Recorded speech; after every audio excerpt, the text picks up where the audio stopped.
मोअज़्ज़िज़ हाज़रीन कराम, बुज़ुर्गान कौम और मिल्लत, मेरी इज़्ज़तदार माँ और बहनों, गयूर नौजवान साथियों, आप तमाम का बेहद शुक्रिया कि आज आपने जनाब अख्तरुल ईमान साहब के इस इंतखाबी जलसे में इतनी बड़ी तादाद में आपने शिरकत की। मैं आप तमाम का दिल की गहराइयों से आपका शुक्रिया अदा करता हूँ। मेरे अजीज़ दोस्तों और बुज़ुर्गों, शहनशीन व तशरीफ़ फरमा जनाब अहमद बिन अब्दुल्ला बलाला साहब, रुकन असम्बली हैदराबाद, जनाब इंजीनियर आफ्ताब अहमद साहब, जनरल सेक्रेटरी मजलिस इत्तेहादुल मुस्लिमीन बिहार, जनाब सज्जाद जमाली साहब, जनाब अलहाज ज़ैनुल हक साहब, जनाब मौलाना मुकर्रम साहब, जनाब मुश्ताक साहब ब्लॉक सदर MIM, अजीज़ी सद्दाम बाबू, जनाब मुदस्सिर नज़र लड्डू सरपंच, जनाब सरफराज आलम साहब, मोहतरमा नुज़हत बानो साहिबा, जनाब तफसीर साहब और आज के जलसे की निज़ामत करने वाले मौलाना सरफराज साहब। अजीज़ दोस्तों और बुज़ुर्गों, मैं आप तमाम से एक दरख्वास्त करने आया हूँ कि 11 तारीख़ के दिन जो इंतखाबात के हक़ राय दही का दिन है, मेरी आपसे गुजारिश है कि आप अपना एक वोट फिर से मजलिस इत्तेहादुल मुस्लिमीन के उम्मीदवार के पतंग छाप के निशान पर बटन दबाकर आप मजलिस इत्तेहादुल मुस्लिमीन को दोबारा इस विधानसभा से कामयाब और कामरान करिए। मेरे अजीज़ दोस्तों और बुज़ुर्गों, आप जानते हैं कि पिछले 11 साल से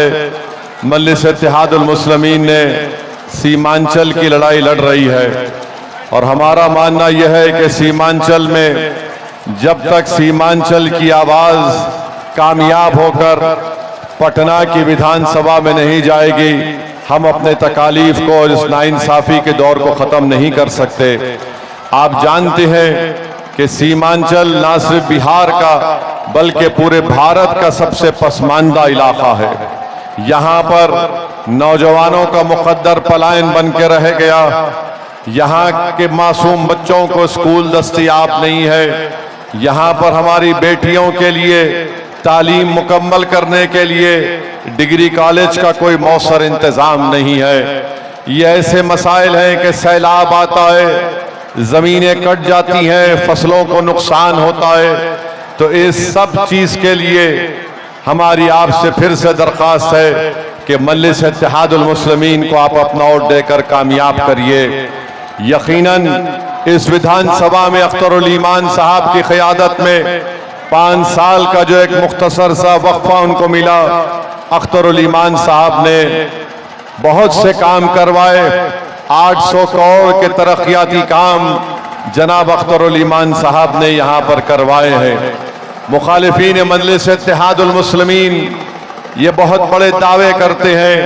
मगर हम उनसे पूछते हैं कि मस्तान साहब को 30 साल का अरसा मिला,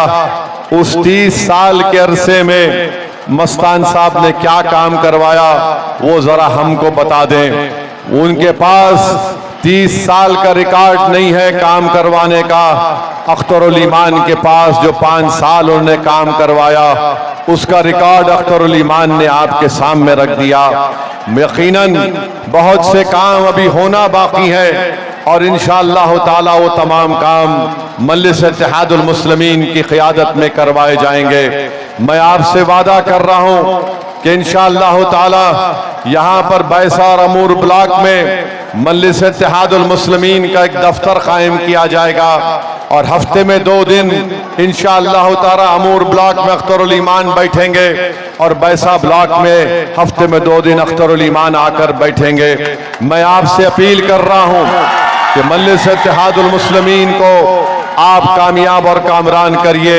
मैं इस बात की जिम्मेदारी दे रहा हूँ कि इंशाअल्लाह ताला अख्तरुल ईमान जो काम 5 साल में हुए और जिसको ज़ेर तकमील है, मैं उसकी जिम्मेदारी लेकर आपसे कहता हूँ कि हम इंशाअल्लाह ताला उन तमाम काम को तकमील करवाएंगे। और इंशाअल्लाह ताला मैं कोशिश करूंगा कि 3 महीने में एक मर्तबा यहाँ पर विधानसभा में आऊं, आपसे मुलाकात करूं और अख्तरुल ईमान से पूछूं कि बताइए कितने काम यहाँ पर चालू हुए, कितने काम